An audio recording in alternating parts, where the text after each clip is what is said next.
Hello friends, চলে এলাম নতুন একটা ভিডিও নিয়ে। এটা দেখছো শুক্রবারের ভিডিও। তো অফিস যাওয়ার সময় দেখছি রাস্তাটা প্রায় এরকম ফাঁকা ছিল, আর আসার সময় নিউ টাউনেই বসেছে গ্র্যান্ড ট্রেড ফেয়ার। সেখানেই চলে গেছিলাম। দুঃখের বিষয়, সেখানে ঘুরে ঘুরে অনেক ভিডিও বানিয়েছিলাম তোমাদের জন্য, কিন্তু ফোনে কিছু সমস্যার জন্য সেটা কিভাবে যে ডিলিট হয়ে গেছে বুঝতে পারিনি। তাই যেটুকু পেয়েছি সেটুকুই তোমাদেরকে দেখালাম।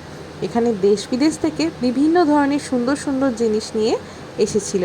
ফার্নিচার, খাবার জিনিস, পারফিউম, ড্রাই ফ্রুটস, কী না নিয়ে সেখানে আমরা তিনজনেই গেছিলাম। আর আসার সময় এতটাই খিদে পেয়ে গেছিলো যে ওখান থেকেই ধোসা কিনে নিয়েছিলাম। বাড়ি ফিরে দেখলাম মা পুনুকে এইভাবে জড়িয়ে রেখে দিয়েছে, আর দেখো কী সুন্দর চুপচাপ তাকিয়ে রয়েছে। আর এবারে মা তো ঠেকুয়া বানিয়েছিল, তাছাড়া আরও অনেক জায়গা থেকে আমি ঠেকুয়া পেয়েছি। এই যে ঠেকুয়াগুলো দেখছো, এগুলো কিন্তু প্রত্যেকটাই আলাদা আলাদা মানুষের দেয়া। অফিস থেকে ম্যাম দিয়েছে, একটা বন্ধু দিয়েছে, বোনের স্টুডেন্ট দিয়েছে, আরও অনেকেই দিয়েছিল।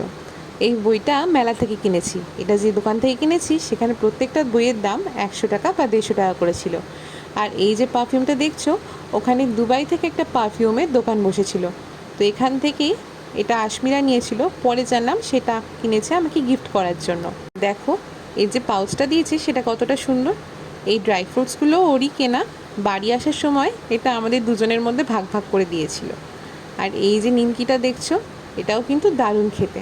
এটা রত্না কিনেছিল। রত্না ওর থেকে এই নিমকিগুলো দিয়েছে আমাকে খাওয়ার জন্য। আমি বলতে গেলে কিছুই কিনিনি বইটা ছাড়া।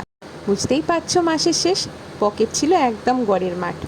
আর এই যে পরের দিন হচ্ছে বোনের জন্মদিন, তাই 12টা বাজার পর মিডনাইট বার্থডে সেলিব্রেশন শুরু করে দিলাম। গিফট তো ওকে আগেই দেওয়া হয়ে গেছিলো, আর রাত্রেবেলায় চকলেট দুটো দিয়েছিলাম। ফ্রুট আর নাট তো বহুবার খাওয়া হয়েছে, কিন্তু মিল্ক মিস্টটাই প্রথমবার দেখলাম, আর এটার টেস্টটাও কিন্তু দারুণ ছিল।